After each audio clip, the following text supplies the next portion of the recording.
नमस्कार दोस्तों एवं प्यारे विद्यार्थियों, स्वागत है आपका अपने YouTube चैनल द ज्ञान को। और एक बार फिर से उपस्थित है आपके समक्ष हिंदी व्याकरण के शिक्षक विजय सर। पिछले वीडियो में हमने हिंदी व्याकरण के शब्द विचार में पढ़ा था सार्थक, निरर्थक, समानार्थी और विपरीतार्थी शब्दों के बारे में।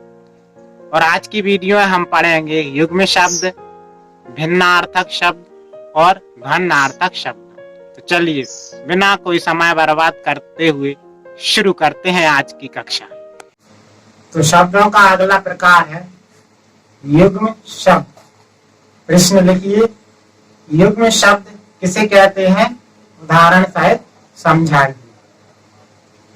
अब उत्तर लिखिए, वे शब्द जिनका उच्चारण समान होता है लेकिन अर्थ अलग अलग निकलता है, उन्हें उच्चारण समुच्चारण के आधार पर युग्म शब्द कहते हैं।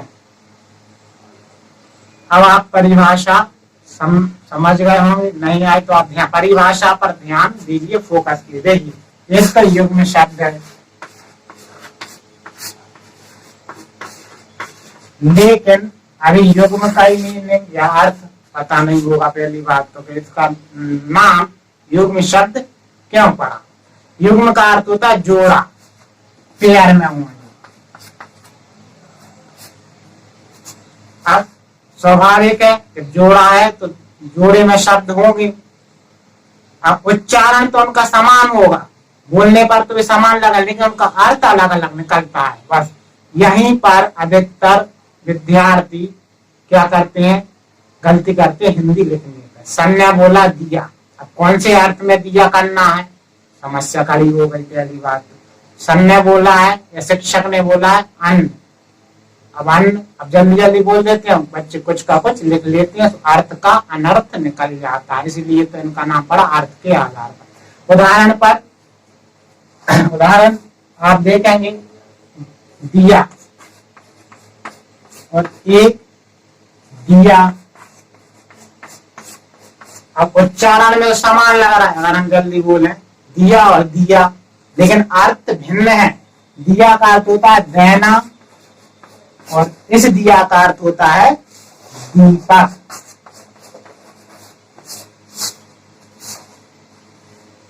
अब हमने पहले अर्थ तभी बोलेंगे जिस समय और जिस संदर्भ में बोला गया वाक्य को। जैसे अंधेरा है तो दिया लाना, तो हम उस संदर्भ उस समय जो घटना घटी तो हम समझ जाएंगे दीपक लाना है। उनका पैसा दिया यानी देना, दे दिया, उस संदर्भ में बोलेंगे तो ये संदर्भ होते हैं जहां हमें सही उच्चारण और सही अर्थ करना है शब्दों का। इसी तरह से आपका अगला होगा अन्न और अन्न, अन्न और अन्न, अन्न। तो ये क्या है, युग्म जोड़े में है, आप देख सकते हैं। तो इस अन्न का अर्थ होता है अनाज और इसका अर्थ होता अन्न, आधा ना और या दूसरा। ऐसे हिंदी व्याकरण में बहुत से शब्द हैं जहां जिसके समुच्चारण के आधार पर हम पढ़ेंगे या पढ़ते आए होंगे। इसी तरह से एक अंश और अंश होता है। एक अंश होता है, अंश माने हिस्सा, टुकड़ा। एक अंश होता है, कंधा होता है हमारा। अब है अगला प्रकार ध्वन्यार्थक शब्द। तो अगला प्रश्न लिखिए, ध्वन्यार्थक शब्द किसे कहते हैं, उदाहरण सहित लिखिए। उत्तर लिखिए, वे शब्द जिनका अर्थ ध्वनि पर या ध्वनि पर आधारित होता है, ध्वनि से निकलता है, जिनका अर्थ नहीं बोलते हैं, ध्वन्यार्थक शब्द। जैसे पशुओं की बोलियां, पक्षियों की बोलियां, निर्जीव पदार्थों की बोलियां। अब जैसे पशुओं की बोलियां कैसे, जैसे हमने देखा दूर से दहाड़ना यानी दहाड़ की आवाज सुनी तो दहाड़ना, भौंकना, हिनहिनाना, तो आप समझ जाएंगे किसकी आवाज, जैसे दहाड़ की आवाज है तो समझ जाए ये शेर है, शेर ने बोला, देखा नहीं फिर भी हमने महसूस कर लिया किससे, धनार्थक, ध्वनि के अर्थ से ग्रहण कर लिया कि शेर की आवाज है। इसी तरह हिमेना आया पशु तो घोड़े की आवाज है। इसी तरह पक्षियों की बोलियों में काव काव कौआ, कुहकना कोयल, इसी तरह के जो पक्षी बोलते हैं चहचहाना चिड़िया, तो आप उसका अर्थ यानी आवाज से अर्थ लगा लेती हैं और बता देती हैं किसकी आवाज है।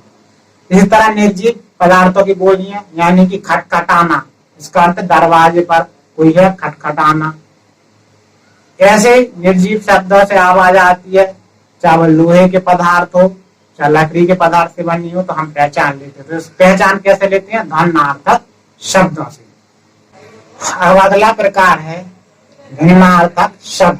तो प्रश्न लिखिए, भिन्नार्थक शब्द किसे कहते हैं, उदाहरण सहित लिखिए। अब उत्तर लिखिए, वे शब्द जो रचना की दृष्टि से समानता रखते हैं और अर्थ की दृष्टि से समान होते हैं किंतु अर्थ में भिन्न होते हैं, उन्हें बोलते हैं भिन्नार्थक शब्द।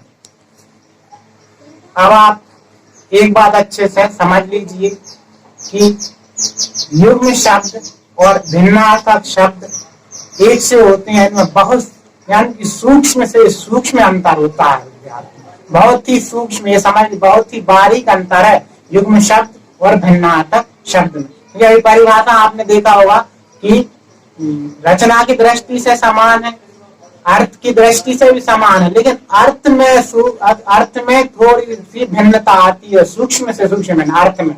देखिए यहाँ अर्थ की दृष्टि अलग होती है और अर्थ में अलग। कैसे, आइए हम उदाहरण से समझते हैं। जैसे कि हमने एक उदाहरण दिया आपके लिए कि राजा सम्राट रहेंगे युग्म में, जोड़े में, तो एक तो एक में जैसे शब्द लगे राजा सम्राट।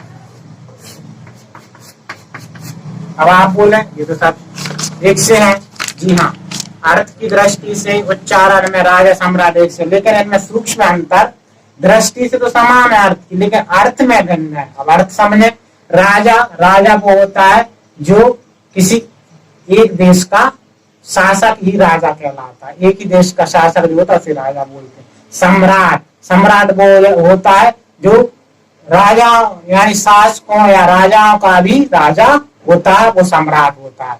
तो उस सम्राट के अंतर्गत जितने भी शासक हैं, जितने भी राजा हैं, सब शामिल होंगे, उन्हें बोलते हैं सम्राट। इसी तरह आपके अस्त्र शस्त्र, अस्त्र को भी आपने पढ़ा होगा और शस्त्र को सेम है, अस्त्र शस्त्र अर्थ की दृष्टि से, रचना की दृष्टि से लिख के देखा बिल्कुल सेम है, लेकिन में सूक्ष्म अंतर क्या हुआ अर्थ में, वो है अस्त्र और शस्त्र में कि दोनों हथियारों के अंतर्गत आना है, लेकिन अब इनके ये अस्त्र क्या होते हैं, वे हथियार जिन्हें हम फेंक कर वार करते हैं, जिनसे उन्हें बोलते हैं अस्त्र। जैसे कि तीर, कमान, भाला। और शस्त्र किसे बोलते हैं, वे हथियार जिनको हाथ में रखकर प्रयोग किया जाता है, उन्हें बोलते हैं शस्त्र। जैसे तलवार, चाकू, लाठी आदि। तो अब आपको समझ में आ गया होगा अस्त्र और शस्त्र। इसी तरह से एक होती है श्रद्धा भक्ति। आप सोच रहे तो दोनों एक ही है, श्रद्धा भक्ति नहीं। श्रद्धा गुणवान व्यक्तियों के प्रति जो आदर का भाव रखते हैं, गुणवान व्यक्ति हो उसे श्रद्धा कहते हैं उस भाव को, और जो भगवान ईश्वर के प्रति आदर का भाव रखते हैं उसे हम भक्ति कहते हैं। इसी तरह निंदा और आलोचना, निंदा और आलोचना में आप बोलो सेम ही है, बुराई बुराई होती है, नहीं, सूक्ष्म अंतर देखिए। निंदा क्या होती है, केवल दोषों की ही चर्चा करें, दोषों को ही व्याख्या करें या बखान करें हम, उसे बोलते हैं निंदा। और आलोचना किसे बोलते हैं, आलोचना का क्या अर्थ है, आलोचना उसे बोलते हैं गुण और दोष दोनों की बराबर या समानता पर हम बखान कर, गुण भी हो और दोष भी। निंदा में सिर्फ याद रखना, निंदा यानी करते हैं तो सिर्फ बुराई बुराई, उससे इंसान की अच्छाई के बारे कोई बात नहीं। लेकिन आलोचना करेंगे तो हमें सब गुण और दोष दोनों को साथ लेकर चलना होगा। तो आज के लिए दोस्तों इतना ही। अब है बारी गृह कार्य। तो हम यहाँ कुछ युग्म शब्द दे रहे हैं जिनको आपको कमेंट में अर्थ सही सही अर्थ लिखना है। तो वो युग्म शब्द कौन से हैं? ग्रह, ग्रह, इनको आपको कमेंट में दोनों की सही अर्थ लिखना है। प्रसाद, प्रासाद, तो इन चारों के आपको कमेंट करना है सही सही। आज के लिए बस इतना ही। यदि हमारी वीडियो पसंद आई है तो लाइक कीजिए और अपने अधिक से अधिक दोस्तों के साथ शेयर कीजिए और सब्सक्राइब कर दीजिए हमारा अपना यूट्यूब चैनल द ज्ञान कुंभ। धन्यवाद।